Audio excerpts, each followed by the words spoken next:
Hi, I think all of you know the PvZ DLC mod.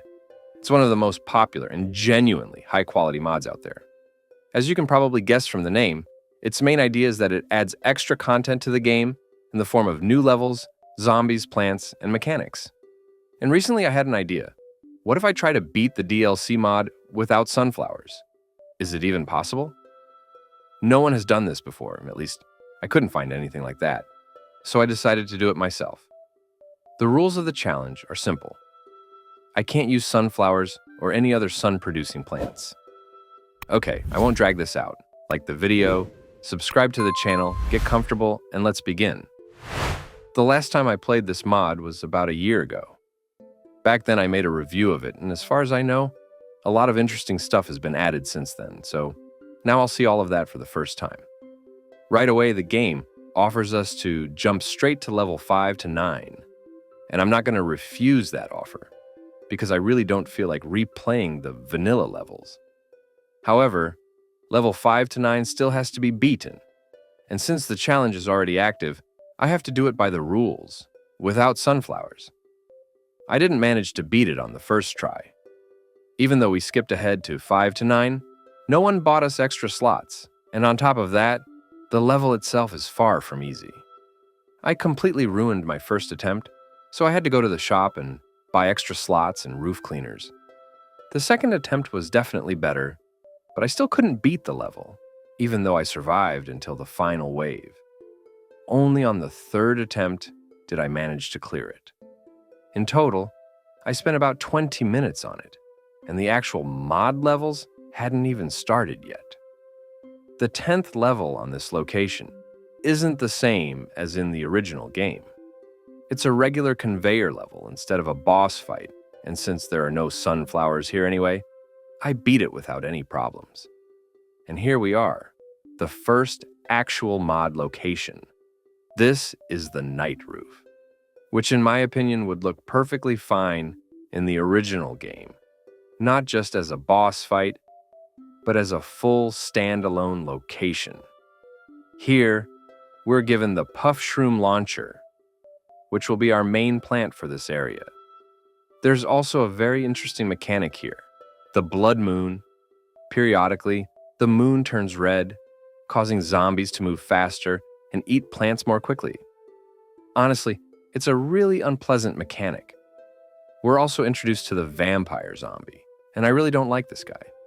The problem is that when he eats plants, he heals himself, and killing him once he starts eating something is incredibly difficult. I did beat the first level, but even there I lost 2 roof cleaners. The second level was already more problematic, and once again the vampire zombie completely ruined everything, forcing me to restart the level. Another annoying thing about this location is that I only have 50 sun for the entire level. Sun doesn't fall from the sky, and I have no other way of generating it. That's just 2 flower pots, which means losing pots is extremely undesirable. Yet it keeps happening constantly. I beat the level on the second attempt, but it was really tense. On the third level, the skeleton zombie appeared. When I last played this mod, he wasn't in the game yet, and I had no idea how he worked, so I played this level very cautiously. When he finally reached the lawn, I understood his mechanic. After taking a certain amount of damage, he collapses but doesn't fully die. A pile of bones remains and needs to be destroyed. If you don't do that, he gets back up and keeps going. I can already tell this zombie is going to cause a lot of problems. Still, I beat the level. It's only the third one after all. The fourth level wasn't very hard, although a buckethead zombie appeared, and with my limited plants, it's pretty annoying to deal with him. Still, I managed. As a reward for completing this level, I got a PvZ soundtrack record that can be played in the jukebox. This also wasn't a thing the last time I played.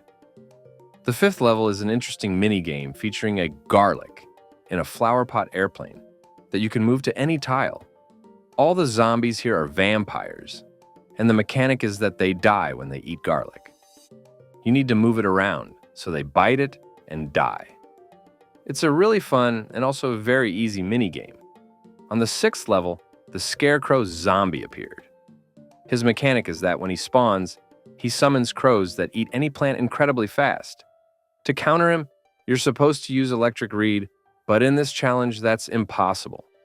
Because of that, he causes a lot of problems. I couldn't beat this level on my first try. My puff shroom launchers simply couldn't deal with the crows. On the second attempt, I used squash, and that worked. I beat the level, but I'm honestly scared of what's coming next.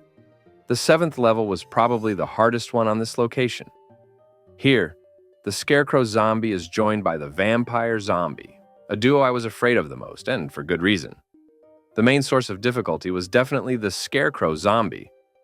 I don't even know how many attempts I spent, but eventually I came up with a strategy using potato mines. When the scarecrow zombie appears, I plant a potato mine and use it to kill his crows. I can only plant 2 potato mines in total, but it worked, and I beat the level.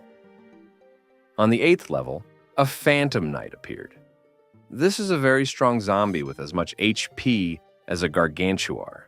He can't be killed by a mine or a squash, and after he dies, a spirit flies out of him and possesses the nearest zombie, making it stronger. This guy seriously messed up my defense, but I managed to hold out until the final wave and beat the level without too much trouble.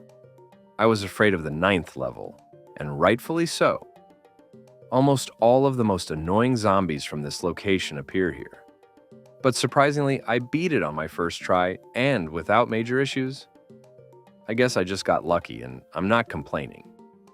The 10th level is the boss fight, and it's almost no different from the vanilla one. The only difference is that the conveyor gives you the location's new plants, and Zomboss uses those special zombies. Overall, it was easy. And now, we're at the second and final location of the mod, the camp. Here we're greeted by Crazy Dave. This is finally a daytime location, and the number of plants I can use here is much larger. We're given the bee shooter, which is the most useful plant on this location, because bushes appear here. Plants can't see zombies inside bushes and won't shoot at them, but the bee shooter can see through bushes and attack them. The first level was very easy, except for the final wave, because bushes also work like graves from the night levels. Zombies come out of them. On the second level, the miner zombie appeared, and I specifically took starfruit to deal with him. In the end, he only showed up in the final wave, and I probably could have done without it. On the third level, the hunter zombie appeared. He's a pretty unpleasant character. When you deal a certain amount of damage to him, he starts sprinting at full speed and destroys the first plant he runs into. I didn't beat this level on the first try. It turns out lawnmowers don't kill zombies inside bushes, and that's what caused my loss. That's brutal. Lawnmowers never had a counter before. On the second attempt, everything went perfectly. On the fourth level, the pogo zombie and the jack-in-the-box zombie appeared. And on top of that, there were 3 waves. Despite this, the level was extremely easy, and I beat it without any trouble. The 5th level is another interesting minigame. We're in complete darkness, and our cursor works like a flashlight. I really like this minigame. I even managed to lose 1 lawnmower, so it's definitely possible to fail here. On the 6th level, the fisherman zombie appeared. He throws nets at plants, disabling them. I wouldn't say he's super dangerous on his own, but in combination with stronger zombies, he can become a real problem. I beat this level without any issues, but because of the bushes, the game started lagging heavily, and I really didn't like that. On the 7th level, the scarecrow zombie and a gargantuar appeared. Once again, the scarecrow zombie caused the most trouble. Because of him, I couldn't beat the level on my first try. When you kill the scarecrow itself, the crows go crazy and start eating plants extremely fast. On top of that, there were way more bushes, and the game lagged horribly. On the second attempt, I started using electric reed, which helped a lot, and I beat the level. On the 8th level, the hunter zombie appeared. This guy's annoying because he shoots plants from a distance and deals massive damage. The skeleton zombie also appeared here, but this time, he wasn't much of a problem. The 9th level surprised me when I saw the number of waves. 4 waves. Just think about that. Sure, the zombies themselves were a bit easier, but still, the lag was insane. Surprisingly enough, I beat this level on my first try. And finally, the 10th level. It's a conveyor level, and even though it gives you a chance to relax a bit and just enjoy the gameplay, it's really satisfying to plant lots of plants and clear the level quickly. And that's it. I beat the DLC mod without sunflowers. What can I say? The only truly difficult part was the night roof location. Because it's a night level with almost no sun at all, and the zombies there are much tougher, the camp location is generally easy, but very unpleasant to play. The developer really messed up the optimization, and the game lags like crazy because of the bushes. Overall, the mod is really cool. It genuinely feels like you're playing an official DLC, and the quality is very high. That's where I'll end today's video. If you enjoyed it, feel free to check out my other videos. Thanks everyone for watching, good luck, and see you next time.